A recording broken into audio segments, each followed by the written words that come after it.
Neste mês, o Código de Trânsito Brasileiro completa 18 anos de vigência. Durante esse período, houve uma intensificação de ações de educação, fiscalização e infraestrutura viária. As normas contidas no Código têm como objetivo aprimorar permanentemente a formação de condutores, ampliar o uso obrigatório de itens de segurança, melhorar a sinalização e, consequentemente, aumentar a segurança de motoristas e pedestres.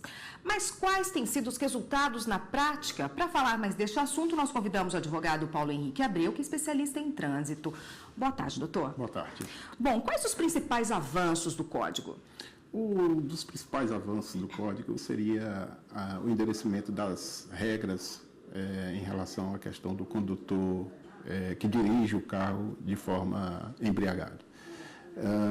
Também as condutas em relação à questão de disputa de veículos, os famosos rachos em vias públicas, dá mais segurança também aos passageiros dos automóveis, sobretudo às crianças. Isso aí também foi um avanço importante do uso de cinto de segurança, do uso da cadeirinha.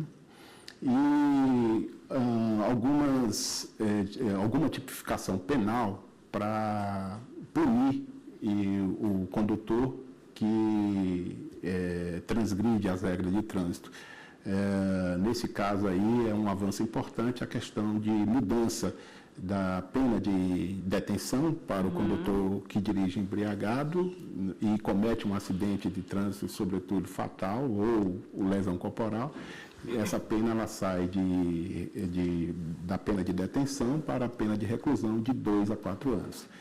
Isso significa que aquele condutor flagrado, dirigindo embriagado e causa esse acidente, ele pode sofrer uma condenação muito maior, inclusive ficando em regime fechado. As multas também ficaram muito mais rígidas, o valor subiu bastante, né, de algumas infrações. Sim, as multas, aí, o aspecto econômico é muito importante para que o condutor ele se exime de cometer a infração do trânsito. E isso tem um peso significativo, no sentido de que o condutor ele tenha mais cuidado na condução do veículo. A fiscalização também ficou mais intensa nesse período? Sim, sobretudo nas cidades, nas grandes cidades, a realização de blitz para que o agente de trânsito ele tenha maior liberdade, inclusive, o Código de Trânsito proporcionou maior liberdade para que o agente de trânsito possa dar uma fiscalização maior. Não só nos carros de passeio, mas também em veículos coletivos, os ônibus, os transportes escolar.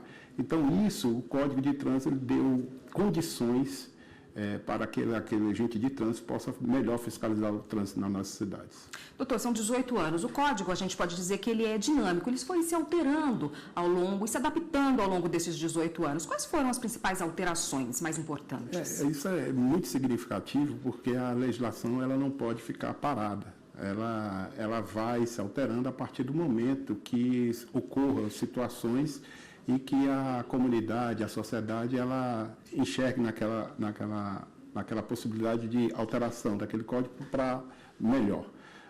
Um dos pontos importantes aí é a questão da impunidade. O endurecimento das penas, né?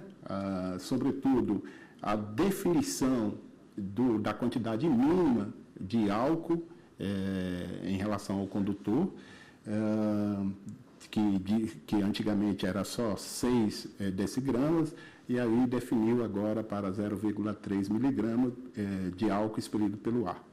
Então, esses são avanços importantes no sentido de que a impunidade ela não tenha mais guarida na questão de trânsito. Isso resulta numa maior segurança para o motorista? Sim, não só do motorista, como também dos pedestres e de toda uma comunidade.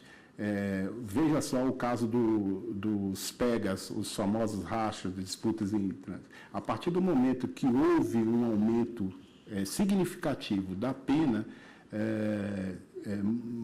pouco se vê hoje falar nesse tipo de crime. Então, a pena para quando comete um homicídio de outro, ela hoje está no patamar de 5 a 10 anos de reclusão. Tá ótimo. A gente continua nesse assunto no próximo bloco. Só um minutinho, por favor. Aqui no estúdio nós voltamos a falar com o advogado Paulo Henrique Abreu, especialista em trânsito, que hoje conversa conosco sobre os 18 anos do Código de Trânsito Brasileiro. Doutor, ainda falta conhecimento do Código como um todo? Sim, falta conhecimento, campanhas educativas patrocinadas pelo governo federal e pelos governos dos estados para melhor exemplificar, inclusive, os artigos do trânsito na prática, também fazer com que dê um ajuste maior no sentido de que o infrator, punir o infrator de trânsito. Falta esse tipo de campanhas, tanto no rádio, na televisão e nos meios de comunicação de uma forma geral, para que o motorista possa se conscientizar de que o trânsito é necessário que todos cuidem. Porque me parece, às vezes, que os motoristas têm algumas dúvidas, assim, frequentes, e que começaram a dirigir antes do código, né? Não se atualizaram. É importante essa atualização, né? Saber qual é a lei, porque não pode alegar desconhecimento. Não pode alegar desconhecimento, e o código ele é extenso, e seria necessária essa educação para que o motorista... Agora, é importante que todo condutor de veículo faça e pegue o Código de Trânsito e estude da melhor forma possível, para que não venha cometer infração, porque eu não sabia, não cabe numa eventual justificativa de infração. Pois é, em quais situações o motorista perde a habilitação? A situação é que, quando ele acumula 20 pontos na carteira num espaço de período de 1 ano, ele tem a carteira suspensa e aí o seu direito de dirigir fica proibido. E quando ele comete uma infração, sobretudo a questão da infração do dirigir ao volante. Tanto ele pode perder isso administrativamente, pelo artigo 165 do Código de Trânsito, também pelo artigo 306, caso ele venha a ser processado penalmente. Ao perder essa carteira, ele tem que fazer algum curso para se aprimorar, para conhecer melhor o código, para voltar a dirigir? Sim, isso é pré-requisito. Para retomar o direito de dirigir, é fundamental e é necessário que se faça esse curso de reciclagem, para que venha obter novamente o direito e a permissão de dirigir. Doutor, como é que funciona? Ele perde a carteira, o motorista tem que entregar essa carteira para o Detran da sua cidade, da sua localidade? Como é que funciona isso? Funciona da seguinte forma: o órgão de trânsito, ele comunica a perda da carteira e o motorista ele tem que fazer a entrega num determinado posto indicado pelo órgão.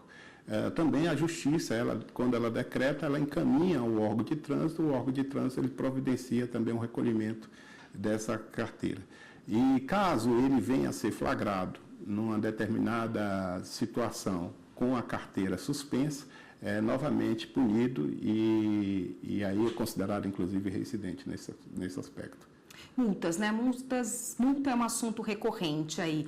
O motorista multado, ele tem o direito de recorrer, né? Em que situações? Ele tem direito a recorrer a todas as situações, é o direito de defesa. Tão logo ele recebe a multa, ele tem um espaço de 30 dias para apresentar sua defesa prévia. Não sendo considerada a defesa prévia num primeiro momento, ele tem o direito de recorrer administrativamente. Caso ele não se sinta satisfeito ou que o órgão de trânsito o puniu administrativamente, ele pode recorrer ao judiciário para que aquela dúvida ou aquela situação possa ser dirimida pelo juiz, pelo magistrado.